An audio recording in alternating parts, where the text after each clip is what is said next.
Hi, my name is Philip Robichaud, and I'm a member of the Philosophy Department at Delft University of Technology. In this lecture, I'll be discussing several important distinctions in the concept of individual moral responsibility. In this lecture, you'll learn how to distinguish between several different notions of individual responsibility and how to apply them in different concrete circumstances. Over the course of the lecture, I will discuss several different ways in which a chemical plant operator might be responsible for a chemical accident that occurs at her plant. Understanding these distinctions is important within the context of responsible innovation, because one of the most important goals is to design technologies and to innovate in a way that promotes responsibility. In order to know how to promote responsibility, however, one needs to have a clear understanding about what responsibility is. In this lecture, we will focus on individual responsibility rather than collective responsibility, and we focus on what's often called backward-looking responsibility, or judgments about what a person already did, rather than a person's forward-looking responsibilities or obligations. This will come back at a later stage. To begin our exploration of the various notions of individual, backward-looking responsibility, let's consider the first version of the chemical accident case, and let's call this case wrong switch. Imagine that an operator of a chemical plant notes that there's a leakage coming from the tank, and in the attempt to contain the spill, the operator turns the wrong switch. Imagine further that an immediate consequence of this is that an explosion occurs, and this explosion kills another worker. Given this information, it seems reasonable to conclude that the operator is causally responsible for the worker's death. It was the flipping of the switch that caused the explosion. One way to test whether an agent is causally responsible for an outcome is to ask whether the outcome would have obtained if the person did not act as she did. This way of understanding causal responsibility seems uncontroversial and seems to apply in the wrong switch case. But notice that it's a further question whether the operator was morally responsible for the worker's death. Being merely causally responsible for an outcome doesn't seem enough to conclude that one is morally responsible for it. To see this, focus on the wrong switch case. The operator's moral responsibility seems to depend on the explanation for why she turned the wrong switch. Now let's consider a version of the case that includes additional information that explains a bit what went wrong. Call the case mixed wires. Suppose that the wiring of the switches is mixed up and the operator couldn't have known this. Because of the wiring, the operator flips what she believes to be the right switch, but instead of stopping the leak, sparks are produced, and these sparks cause the explosion and the worker's death. Importantly, in mixed wires, the operator tried to stop the explosion, but by then the explosion was unavoidable. Again, it seems uncontroversial to claim that the operator is causally responsible for the worker's death. If she didn't turn the switch, then the explosion would not have happened. But again, causal responsibility doesn't entail moral responsibility, and so we can ask if the operator in mixed wires is morally responsible for the worker's death. One way of coming to an answer on this question is to consider a related question, which is whether the operator in this case is morally blameworthy for the death of the worker.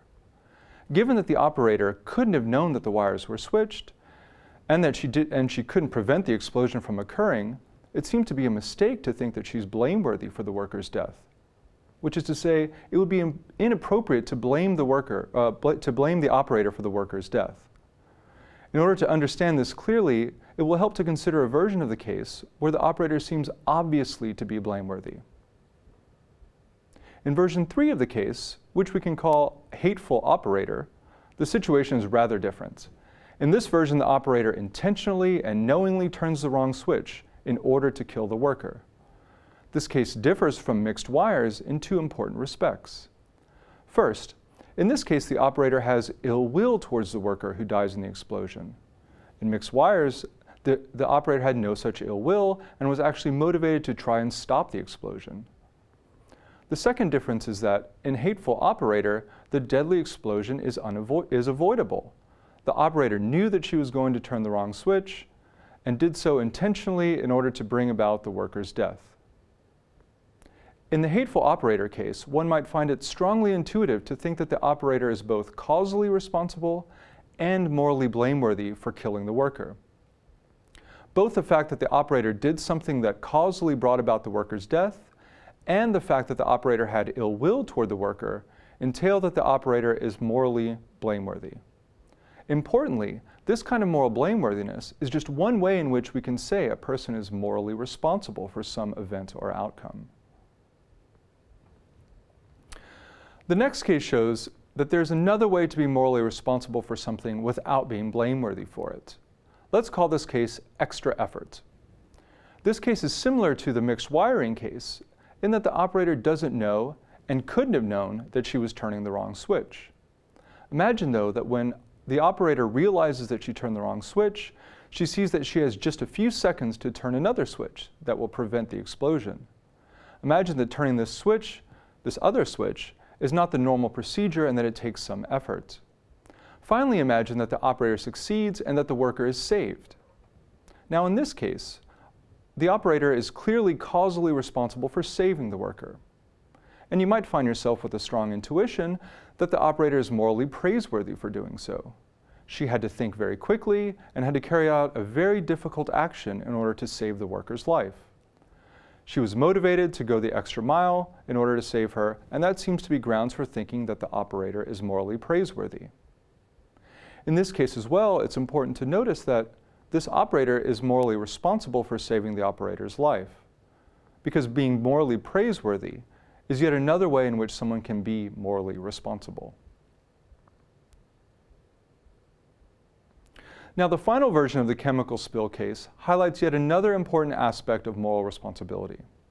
Let's call this case everyday thing. In this case, there's a chemical spill, and the operator turns the right switch. There's no mixed wiring, and turning the switch required no extraordinary effort. In this case, you might not be inclined to think that the operator is praiseworthy for turning the switch, given that her actions were perfectly ordinary and didn't require a tremendous amount of effort or achievement. It also seems obviously to be the case that the operator is not blameworthy, given that she does nothing wrong. Still, we may want to retain the judgment that the operator is morally responsible for avoiding the death of the worker. The operator did the right thing freely and intentionally, and she knew what she was doing. For this reason, it makes sense to judge that the operator is morally responsible for avoiding the death of the worker. So what's the lesson to learn from all these cases? The lesson is that there seem to be several different notions of responsibility.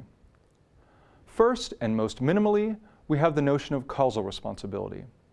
Recall that in the mixed wires version of the case, the operator was causally responsible, but not morally responsible for the worker's death. The second notion of responsibility is moral responsibility. In everyday thing, it seemed like the operator was morally responsible for preventing the worker's death, even though she didn't seem to merit either praise or blame. And the third notion of responsibility involved cases where the agent's actions seemed to merit praise or blame. We saw that the agent was praiseworthy when she went above and beyond the call of duty to do the right thing, and we saw that the operator was blameworthy when she knowingly and intentionally killed the worker. These agents are indeed morally responsible, but we're inclined to say that they're also praiseworthy or blameworthy. It's especially important to understand the connections between these different notions of responsibility. The first connection is that moral responsibility presupposes causal responsibility. The operator has to cause the worker's death if she's to be morally responsible for it. And without causal responsibility, we can't have moral responsibility. The second connection is the praiseworthiness and blameworthiness of presupposed moral responsibility. For example, if the operator couldn't have avoided the worker's death, then she's not morally responsible for it, and therefore not blameworthy for it. Thus, judgments of praiseworthiness and blameworthiness assume both that the person was causally and morally responsible. So having distinguished these different notions of responsibility, let's apply them to responsible innovation. As an innovator or designer, reflection about the various factors that affect responsibility ascriptions should help design in a way that reduces the likelihood that something goes wrong without someone being morally responsible for it. For that reason, it's important that wiring isn't mixed, that the correct information is given to the operator in a clear and understandable way, and moreover, the system should be designed in such a way that it's easy to turn switches. Thank you very much for your attention.